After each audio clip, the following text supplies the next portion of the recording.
Hi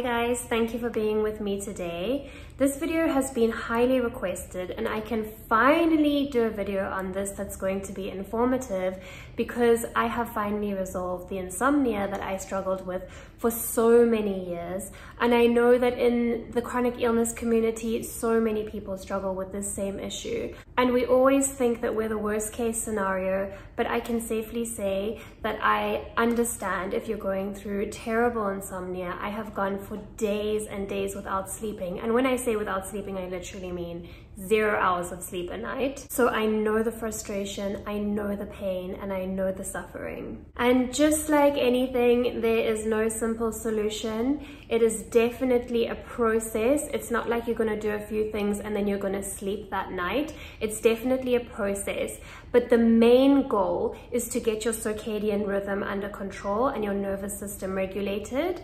So instead of having the goal of I have to sleep tonight, I must sleep tonight, it's best to focus on regulation and getting that cycle going again and getting your nervous system regulated. And there are very beneficial things that you can do to start now to make a change and to get that right. So once again, this is just what I've done. And as I said, I had severe insomnia for many, many years, and finally it's resolved.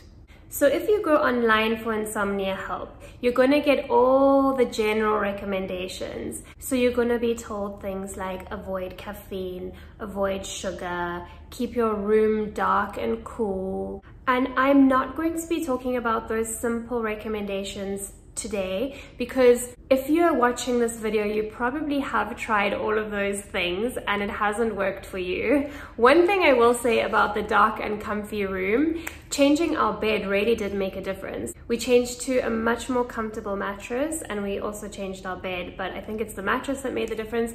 That actually did make a difference and I do recommend it, but I don't think it's going to be the thing that resolves your insomnia. So let's speak a little bit more in depth about it. So first and foremost, obviously, just like anything, lifestyle is very important. So eating clean is certainly also important. Avoiding the caffeine, avoiding the sugar definitely plays a role. So I'm not discounting that, but you also need to avoid toxins or things that your system perceives as toxic. And this is because this aids your nervous system regulation and just the general health of your body, obviously. So you do want to avoid things like gluten, soy, dairy, and sugar.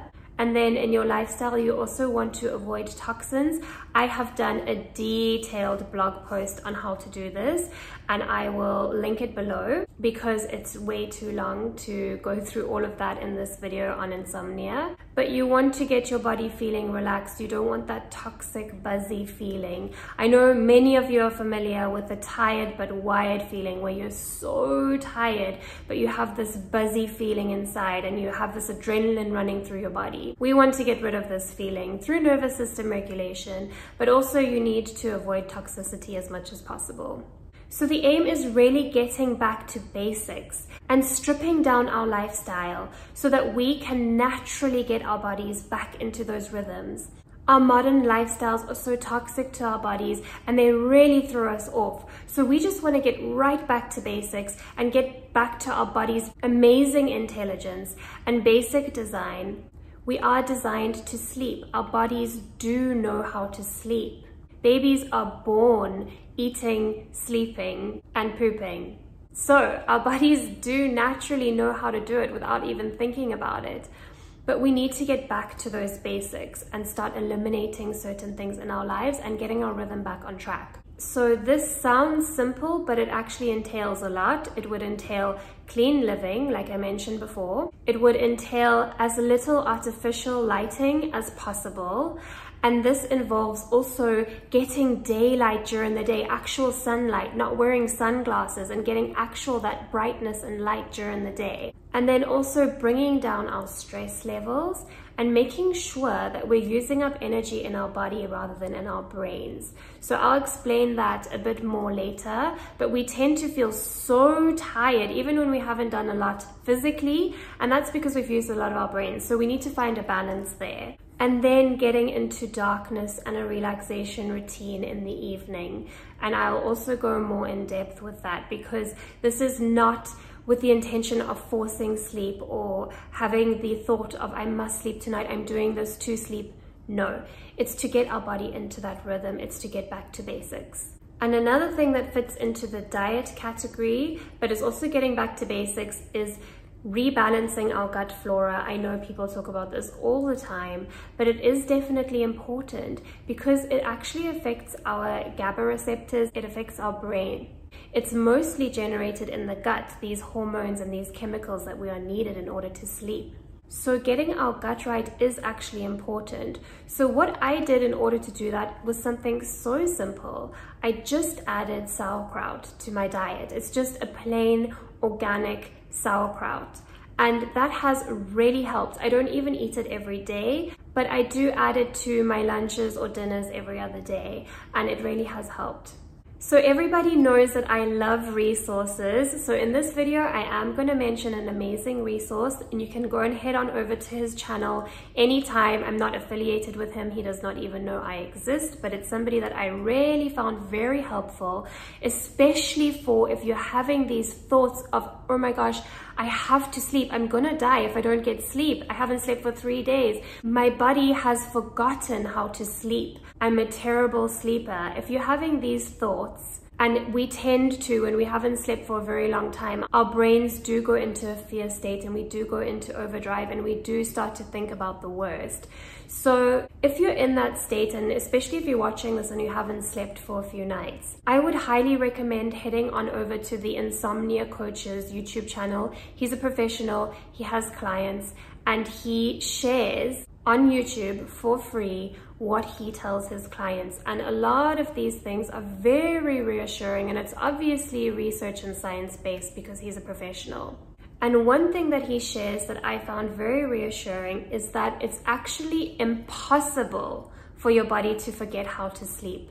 And your body always gets the minimum amount of sleep that it needs. This does not mean that you're always getting the optimal amount of sleep for your body and for healing, but it always gets the minimum amount that it needs. So at some point, you're either going to fall asleep or you're going to have micro sleeps. So your brain switches off and restores a few seconds at a time. So it's actually impossible to die from a lack of sleep. Yes, it can affect your body negatively and then you die of the consequences eventually, maybe. It takes a while, but your body always knows how to sleep. So that's very reassuring. You might not be getting the optimal amount of sleep for your body, but you always will be getting the minimum amount of sleep for your body. No matter how wired you feel, you will eventually fall asleep. So knowing that and relying on the intelligence of our body can be very reassuring. We don't have to be in control. Our bodies know what to do without us even thinking about it. They know what to do, and our bodies are built for survival. So our survival mechanisms are extremely potent and extremely strong, and that includes sleeping. So we just need to trust our bodies. My next point is something that I already have mentioned in this video, and that is the importance of regulating the nervous system in sleep. And honestly, it is mostly a dysregulated nervous system that causes insomnia and sleep disturbances and bad sleeping habits, bad sleeping patterns. And I do actually speak about that moment when we go to sleep and we're not focusing on anything and we don't have any distractions, and then feelings start popping up and thoughts start popping up. I speak about that in my last video about nervous system regulation. So as a part of this insomnia video, I would say it's essential to watch that last video on somatic experiencing and nervous system regulation. Somatic experiencing is the tool that you can use to really regulate your nervous system. It's doable. We can do it. And once you do that, you see your sleep also naturally improve. Another thing that you see online that I've also tried and tested is establishing a bedtime routine. And I personally don't recommend this as they recommend it online. And this is just from my personal experience, but I just feel like it puts way too much pressure on me. I have this whole routine before bed, and then if it doesn't work, I'm just like so disappointed and even more frustrated because I've done all of this work and it's still not working. So although I don't recommend personally a bedtime routine, I do personally focus on relaxation at night and just getting myself very relaxed and calm and calming my brain down. And once again, this is not with the idea in my head of I must sleep. It's just giving myself the time to relax, whether I sleep or not. It's just giving myself that time and self-care and that wind down time. So the way I do this is I have a bedtime smoothie, and it has cherries because cherries have natural melatonin in them. So I don't take melatonin, I eat foods that have natural melatonin in them. And I have banana in the smoothie too, which provides that magnesium. I don't eat seafood, but I know that some seafoods also contain melatonin, and also turkey contains melatonin. So if you like turkey, having turkey at night is also a very good idea. So eating turkey for dinner would be a good idea as a part of this self-care sleep routine, let's say. I also let everybody that I've been talking to know that I'm going to be getting off my phone screen, and I put my phone on airplane mode at nighttime, and then I go and sit in my room and I read a book that I really enjoy.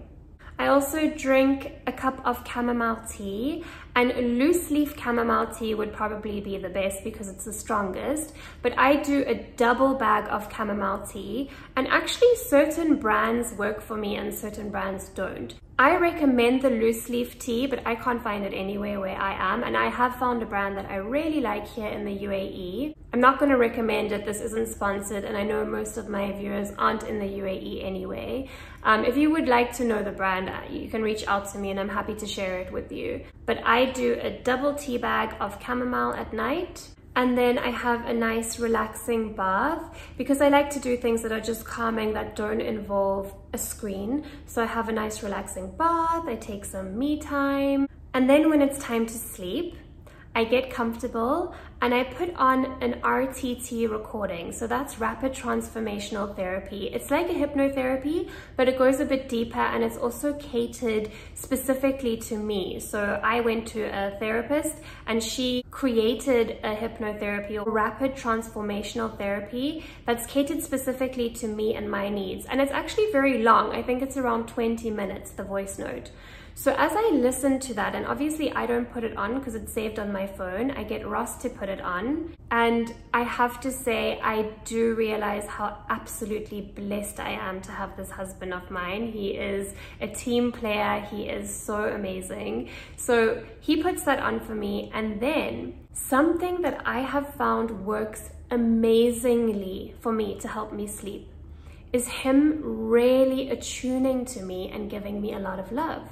So that involves, usually I lie on my stomach when I listen to the rapid transformational therapy. It just makes me feel comfortable. And then he presses down on my back, just lightly. He massages my feet, light massage, light touch, a lot of attunement and love. This really helps me to sleep. And I think it has to do with nervous system regulation, and I think it's also trauma-based. Because when I used to struggle to sleep, I used to stay up for hours and hours. And when Ross used to eventually drop off to sleep, I used to feel so abandoned and even more pressure. It's a really strange thing, but I think a lot of us just need a lot of love before we sleep. We just need a lot of love and care and relaxation. What he also does is he rubs my forehead all the way up until the beginning of my head over here. And that also really helps me for some reason. It just helps to calm down my mind, and it just helps me to relax and to just blank my mind and get rid of those thoughts that have been going through my mind all day. So stating your needs to a family member about really needing that love, care, and attunement before you sleep can really do a world of wonders. Try it, you'll see. Although I have to say, it's very important that that family member is on board and they're not reluctantly doing that for you, because you want to know that they're doing it out of pure love and care. That's what really is regulating. So obviously not someone who would do it reluctantly and not be like, oh no, not this again. It has to just be kind of a part of your routine. And I think it trains your body that at nighttime, it's the time to really just wind down. It's the time to feel self-care. It's the time to feel comforted and loved. And then it's the time to really blank your mind and just drop off to sleep. Another thing we do at nighttime is we switch off all the Wi-Fi and all the plugs in the bedroom. And I also have some EMF devices in my house. I'll do a separate video on that, but I use orgonites to absorb the radiation in the environment. I have a lot of them all around the house. I have one in every corner of the house. I have it near all our routers and plugs. And I have found that moving away from so much 5G in our old house has really helped. Being in an area with not so much 5G has actually really helped to drop off to sleep more easily. Another thing I do, and I do realize that it's a luxury and a privilege, is I don't think about, firstly, the time that I'm going to sleep, but I also don't think about the time that I'm going to be waking up. So Ross plans all of the alarms that he sets for the next day. He figures out what time he needs to wake up the next day, and he does all of that. So even if you have work in the morning, try to get your partner or somebody else to set the alarm to figure out what time you need to wake up and to do all of that, so that that's not on your mind and that's one less stress and pressure off you. I'm telling you guys, all of these things really do add up and they really do make a difference.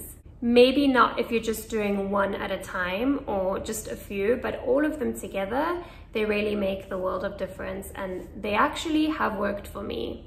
Another thing that I have is blue light blocking glasses. So I do use these in most of the day actually, but especially in the second half of the day. So when the sun is setting, I make sure that I have those glasses on, because I'm still on my phone. Obviously, you know, there's people trying to talk to me and get hold of me. So I use those glasses, especially in the evening time or the second half of the day. Another tip that I have is spending as much time out of your bed as possible. So I know that this is really difficult when you have such bad fatigue and chronic illness, but I make sure that I get up out of my bed and I either spend time on the couch or I walk around a little bit. And that leads me to my next point, which is what I mentioned earlier about balancing the physical exertion and the exertion of your brain. And this is so important. It's something that I actually only just learned a few months ago, and it really, really works. So you might notice when you feel so incredibly fatigued, you feel like you can't even lift your arm or do anything like that. And you might notice, especially if you have things like chronic fatigue syndrome or Lyme disease, that even if you haven't physically exerted yourself, this feeling still comes along. And why is that? Our brain uses most of our energy, and we're still doing a lot of thinking during the day. We're still scrolling on Facebook, we're still having conversations, we're still on our screens, which is stimulating to our nervous systems in itself, but it's making us think the whole time. We're taking in information the whole time, and our brains are working really, really hard. Even just with the thoughts, without our screens, just the thoughts that we have, our brains are working really hard. The plans we make, the routines that we stick to in order to get well. And there is a science behind this. I'm not going to go completely into it. I recommend the channel up on the screen. I can't remember the name. I think it's like I can't remember the name, but I'll leave it up on the screen. He goes into the scientific details. He's been studying it for decades. But basically, in simple terms, you want to balance your GABA and your glutamate. And GABA is what makes you sleepy and relaxed, and glutamate is what makes your brain jumpy and anxious and thinking all the time and high alert. And it's changing all the time according to the activities that we're doing. So for example, meditation would increase the GABA in your brain, and having to complete a task quickly would increase the glutamate in your brain, or going through a stressful situation or something that involves high focus. So we need both, but we need to balance them. So when I was going through a terrible bout of insomnia, I went onto a help group on Facebook, and somebody said, you need to walk, walk, walk. And when you feel like you can't walk anymore, you need to walk some more. And I thought, oh, well, I can't do that because I have such bad fatigue. But then I watched a video on Irene Lyon's channel. I always recommend her channel. And she's an expert in nervous system regulation and the link between the nervous system and the development of chronic illness, as well as the trauma illness connection and the mind-body connection. And she was talking about insomnia. Somebody asked a question about insomnia and she was talking about it. And this is actually where I learned that you really need to balance the brain and body exertion. So I did start trying to slowly walk. We're not talking about high intensity exercise here. We're just talking about using some of that physical energy up. Because even when we feel really fatigued, very often it's coming from brain fatigue. And you can actually feel that, the fogginess and the murkiness and it's so hard to think because you're so fatigued. But even though our muscles are aching, sometimes what they need is a little bit of blood flow and a little bit of oxygen. So even if this takes walking around the hospital, this is actually what I did at first because I was way too scared. My heart was going really, really fast. I was feeling dizzy. I was feeling like my body would literally shut down because I was so fatigued. So I would walk around the hospital, even if it takes that, and just using a little bit of energy at a time. It is important to also spend the energy within our bodies. So nowadays, I make sure that I actually walk every day, and I walk almost every single day. I'm so proud of myself for that. But I really try to listen to my body as to how far it can go. If I start to really feel, and I start to feel some adrenaline going through my body, I stop. I make sure that I'm really in tune with my body. I say, okay, can I do a little bit more? Can I do a little bit more? Should I rest? Just checking in with yourself. And also, when you get that instant, when you're sitting in the house and you haven't moved and you get that instant feeling of, oh, no, I can't do it. Checking in with yourself and saying, but is that really true? Is that really true? Can I maybe do a little bit? Is it really going to hinder me if I do a little bit today? Let's just try 2 minutes, 5 minutes, 10 minutes, 15 minutes, and that'll eventually get to 30 minutes. And you know, I have actually gone up to an hour, and it was detrimental, but I was so proud of myself and I made sure that I rested after that. So nowadays I do around 15 minutes. Sometimes I do 15 minutes earlier in the day, 15 minutes later. Or I walk around the neighborhood and on the street and I just slowly look at nature. I look at the trees, I look at the birds, and I take it really slowly. But sometimes I can achieve quite a long walk when I'm doing that. And I'm constantly surprised at how it actually helps me to get my blood flowing, to get my heart pumping, to get my oxygen going. I don't recommend doing this at nighttime. Do it during the day or late afternoon, but don't do it at nighttime before you sleep because it might get you pumping a bit, you know. So you want to obviously relax at nighttime, so do it a bit earlier in the day. And comment below if you're able to make progress with this, because it's such a sense of pride and success when you're able to do it. I really enjoy my walks now. Also, I'll find Irene Lyon's video on this and I will link it below. It's amazing. It is something that really changed things for me. It's one of the ones that really changed things for me, along with the Insomnia Coach's videos.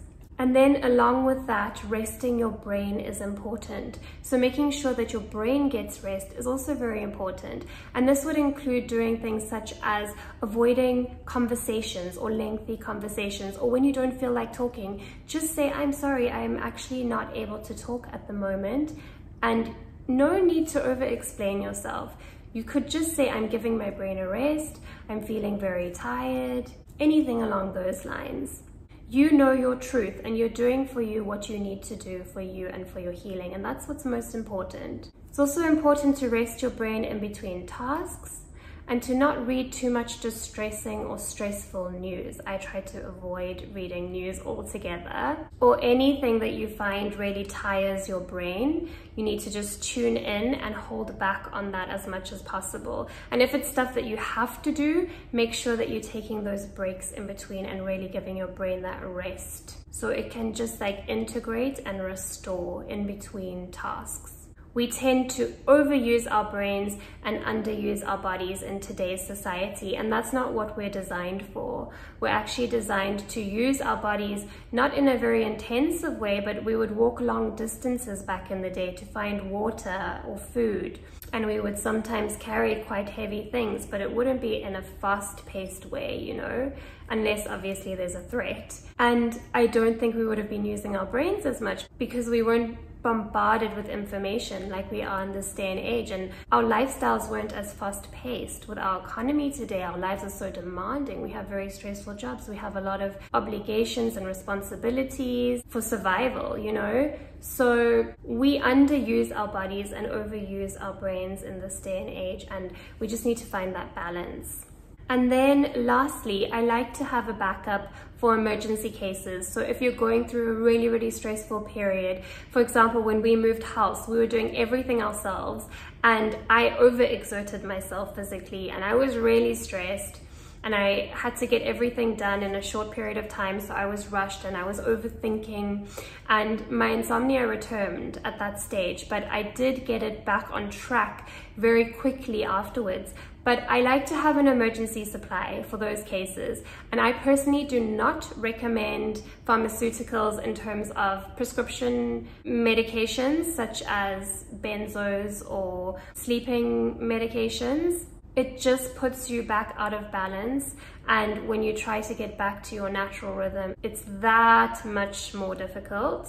So if you are currently on medications, I highly recommend tapering off and doing all of these things to really support getting back into the right rhythm. I also want to mention that I was put on benzos. So many doctors handed me benzos in terms of for when I was in the ER for Lyme or fast heart rate, or whether I hadn't slept in days. That was their go-to solution. And it was such a challenge. I will do a video on this in the future, but it was such a challenge to come off of those. Honestly, it was a complete nightmare, to be very honest with you. So I don't personally recommend that. And I do recommend that if you are on medications like this, you should taper off them very, very, very, very slowly. You don't want to shock your body into anything. They are actually designed for short-term use, but a lot of doctors overprescribe. So my emergency backup isn't anything to do with supplements even, because I have tried everything. I've tried GABA, I've tried melatonin, I've tried 5-HTP, I've tried valerian root, ashwagandha, Advil night. So many of these things made me feel so much worse. It made my body feel more burdened and more achy and more uncomfortable. But you have to find what works for you, because everybody is individual. So my emergency backup is Benadryl. That's my emergency backup, and it works for me nowadays. In the past, maybe it wouldn't have if I wasn't more regulated. I remember taking things like that people recommended, and I was like, this doesn't work, this is not strong enough. But when you're more regulated and you're getting into the rhythm, those things do work as an emergency backup. For me anyway, I can only speak for my own experience, because really there's not much information online about this kind of thing. One more thing that I forgot to mention is that it's also important to quit Googling or talking about your insomnia too much. When it's occupying too much of our thoughts, we tend to put more pressure on ourselves to resolve the issue, and it simply makes matters worse. So it's important to try to not focus on the issue too much and to distract yourself and think of other things during the day instead of occupying your mind with insomnia-related thoughts. And if you have a few nights of bad sleep, just know that that's completely normal, and it is possible to get back on track. It's not the end of the world. It is possible to get back on track. It doesn't mean that you've completely gone backwards or anything, because everybody has stressful times. Everybody has bad night's sleep every now and then. So be kind to yourself and be caring to yourself. And I cannot stress enough the importance of nervous system regulation in this. Please do go and watch my last video if you have not already with regards to this. It will help so much with your insomnia. It's the main component. And I will see you in the next video. Thank you so much for watching. Bye.